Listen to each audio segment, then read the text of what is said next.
ನಮಸ್ತೆ ಎಲ್ರಿಗೂ. ಈ ಮಾನ್ಸೂನ್ ಸೀಸನಲ್ಲಿ ನಿಮ್ಮ ಮಕ್ಕಳು ಪದೇ ಪದೇ ಶೀತ ಕೆಮ್ಮುವಿಂದ ಬಳಲ್ತಿದ್ದಾರಾ? ನಿಮ್ಮ ಮಕ್ಕಳಿಗೆ ಮೂಗು ಕಟ್ಕೊಂಡು ಉಸಿರಾಟ ಆಡೋಕ್ಕೆ ತುಂಬ ತೊಂದರೆ ಆಗ್ತಿದೆಯಾ? ಹಾಗಾದರೆ ಇಲ್ಲೊಂದು ಸಿಂಪಲ್ ರೆಮಿಡಿ ಇದೆ. ಒಂದು ಮೆಣಸು ತೊಗೊಳ್ಳಿ, ಮೆಣಸನ್ನ ಸುಟ್ಬಿಟ್ಟು ಈ ರೀತಿ ಹೊಗೆಯಲ್ಲಿ ಮಕ್ಕಳು ಉಸಿರಾಟ 2 3 ನಿಮಿಷ ಉಸಿರಾಟ ಆಡೋ ಹಾಗೆ ಮಾಡಿ. ಅದರಿಂದ ಅವ್ರು ಕಟ್ಕೊಂಡಿರೋ ಮೂಗನ್ನ ರಿಲೀಫ್ ಆಗುತ್ತೆ.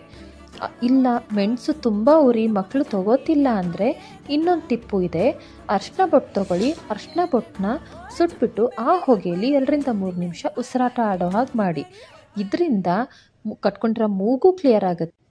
ಕಫ ಎಲ್ಲ ಕರಗಿ ನಿಮ್ಮ ಮಕ್ಕಳು ಶೀತ ಕೆಮ್ಮಿಂದ ರಿಲೀವ್ ಆಗ್ತಾರೆ. ಈ ಟಿಪ್ನ ಟ್ರೈ ಮಾಡಿ ನೋಡಿ. ರಿಸಲ್ಟ್ನ ಕಾಮೆಂಟ್ ಸೆಕ್ಷನಲ್ಲಿ ಕಾಮೆಂಟ್ ಮಾಡಿ ತಿಳಿಸಿ. Thank you.